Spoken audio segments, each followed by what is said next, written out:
سبحان اللہ سبحان اللہ. یہ التجائیں ہماری قبول ہوں، راستے کھلیں اور ہم اڑتے ہوئے بارگاہ رسالت میں حاضر ہو جائیں. سبحان اللہ. اللہ ہمیں نصیب فرمائے. جتنے شامل ہیں، سن رہے ہیں، دیکھ رہے ہیں ہمیں، مدنی چینل کے جو ناظرین ہیں وہ بھی، ان کے لیے بھی میں دعا گو ہوں. ہم سب کے لیے جو یہاں موجود ہیں، ان سب کے لیے التجا کر رہا ہوں کہ جو التجائیں ہم نے یہاں کی ہیں بذریعہ نعت وہ دربار رسالت میں بھی قبول ہو جائیں، بارگاہ الہی میں بھی مقبول ہو جائیں. ہماری محفل نعت میں ہم کچھ مدنی پھول بھی چنتے ہیں، کبھی کسی صحابی کا ذکر سنتے ہیں، سبحان اللہ، کبھی نبی پاک صلی اللہ علیہ وسلم کے اوصاف سنتے ہیں، ان کی مدح سرائی، ان کے معجزات کا ذکر ہوتا ہے. تو یوں محفل نعت گویا ہماری سبحان اللہ نبی پاک کے معجزات کے ذکر سے، نبی پاک کے صحابہ کے ذکر سے، نبی پاک کے اہل بیت کے ذکر سے سجی رہتی ہے اور سجی رہے گی انشاءاللہ. سبحان اللہ. قرآن بھی اگر قرآن کریم کو محبت رسول کی نظر سے دیکھا جائے تو اس کے ہر حرف میں بھی نبی پاک کی تعریف نظر آتی ہے. اگر قرآن کریم کو اطاعت رسول میں ڈوب کر دیکھا جائے تو جگہ جگہ نبی پاک کی شان و عظمت دکھائی دیتی ہے. الغرض حمد الہی ہو یا عقائد کی آیات ہوں، گزشتہ انبیاء کرام کے واقعات ہوں یا امتوں کے احوال ہوں، قرآن پاک کا ہر موضوع اپنے لانے والے محبوب کے اوصاف کو اپنے اندر لیے ہوئے ہے. الغرض پورے کا پورا قرآن ہی حضور علیہ السلام کی نعت اور شان بیان کرتا ہوا نظر آتا ہے. آپ نے یہ آیت تو بارہا سنی ہوگی، سورت بھی سنی ہوگی، سورہ کوثر. اس کی پہلی آیت ہے اِنَّا أَعْطَيْنَاكَ الْكَوْثَرَ، اِنَّا أَعْطَيْنَاكَ الْكَوْثَرَ. اے محبوب بے شک ہم نے تمہیں بے شمار خوبیاں عطا فرمائی. علامہ نعیم الدین مراد آبادی علیہ رحمت اللہ الہادی اس آیت کریمہ کے تحت اس کی تفسیر میں فرماتے ہیں کہ اے محبوب بے شک ہم نے تمہیں بے شمار خوبیاں عطا فرمائی، یعنی فضائل کثیرہ عنایت کر کے تمام خلق پر تمہیں افضل کیا.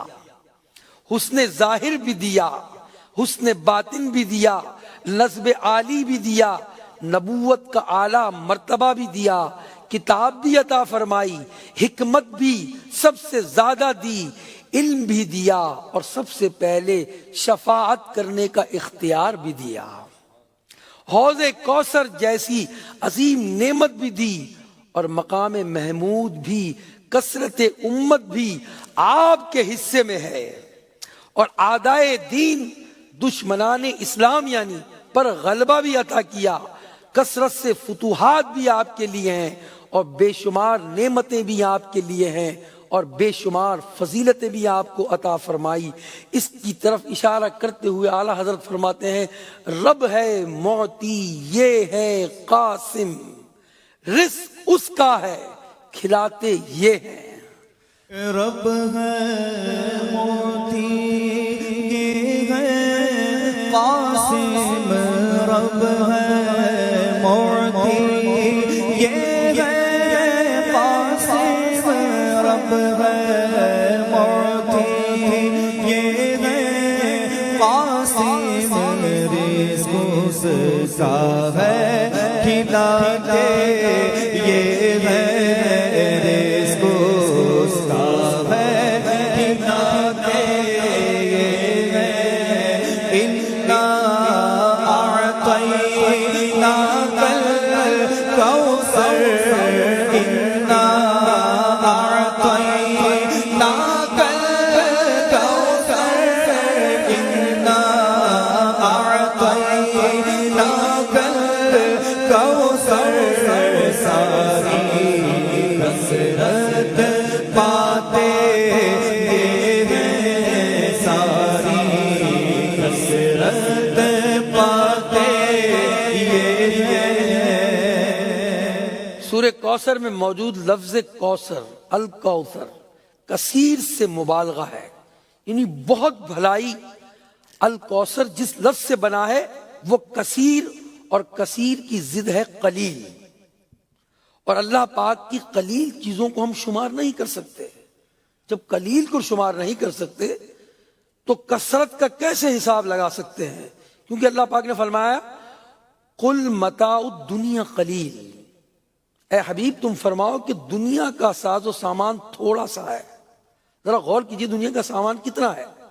دنیا میں حیوانات بھی ہیں، نباتات بھی ہیں، جمادات بھی ہیں، ہزاروں لاکھوں کروڑوں اربوں ایسی چیزیں ہیں دنیا کے اندر جسے ہم شمار نہیں کر سکتے، گن نہیں سکتے، کاؤنٹ نہیں کر سکتے ہم اس کو۔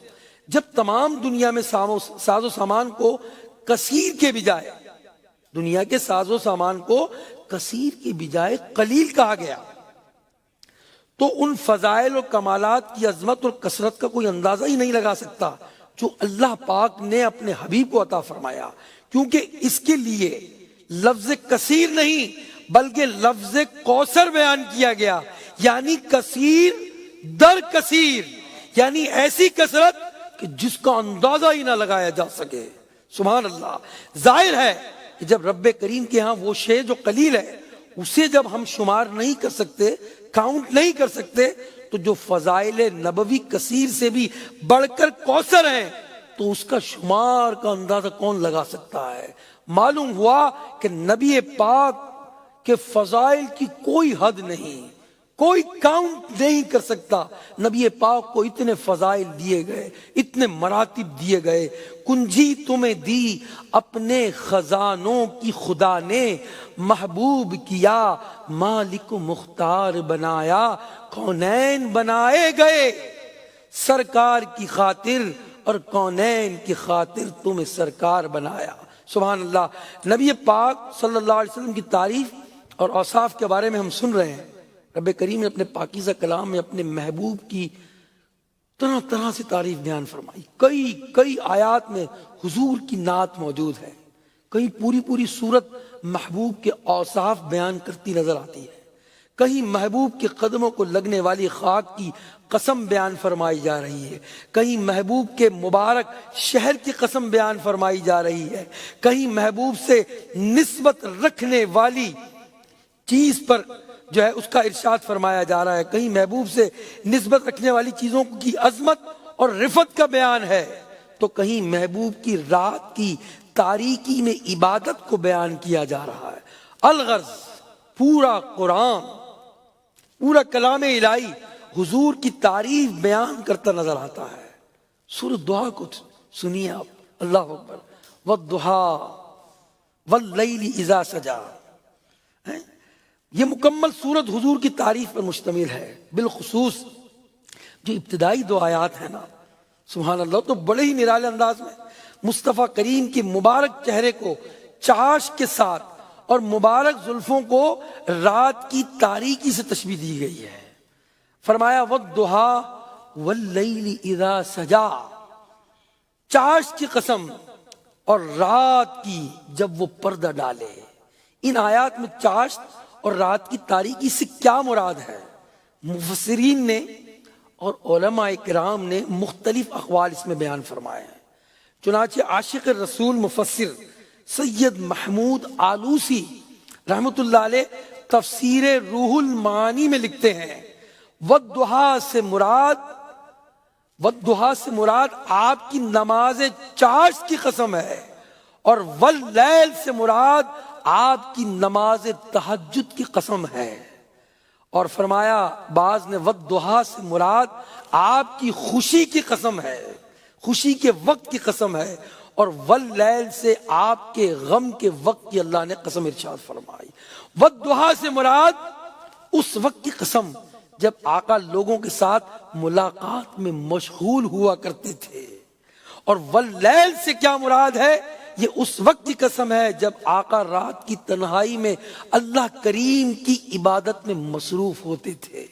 امام فخر الدین رازی فرماتے ہیں والضحیٰ سے مراد نبی کریم کے کمال عقل کی قسم، اور واللیل سے نبی کریم کی اس دنیا سے ظاہری وفات کی قسم مراد ہے۔ اور بعض نے فرمایا والضحیٰ سے مراد آپ کے اس نور علم کی قسم جس سے پوشیدہ غیب بھی ظاہر ہو جاتا ہے، اور واللیل سے مراد آپ کے وہ غیوب جو پوشیدہ ہیں۔ بعض نے کہا والضحیٰ سے مراد آپ کے اہل بیت کے مردوں کی قسم ہے، اور واللیل سے مراد آپ کے اہل بیت کی خواتین کی قسم ہے۔ اللہ اللہ۔ بعض نے کہا والضحیٰ سے مراد مصطفیٰ کے روشن چہرے کی قسم ارشاد فرمائی گئی، اور واللیل سے مراد آپ کی سیاہ زلفیں ہیں۔ سبحان اللہ۔ اعلیٰ حضرت امام اہل سنت جو ہے آخری تفسیری قول کی طرف اشارہ کرتے ہوئے اپنے شعر میں فرماتے ہیں، ہے کلام الہی میں شمس الضحیٰ تیرے چہرہ نور فضا کی قسم، قسم شب تار میں راز یہ تھا کہ حبیب کی زلف دوتا کی قسم۔ ہے کلام الہی میں شمس الضحیٰ، ہے کلام الہی میں شمس الضحیٰ، تیرے چہرہ نور فضا کی قسم۔ ہے کلام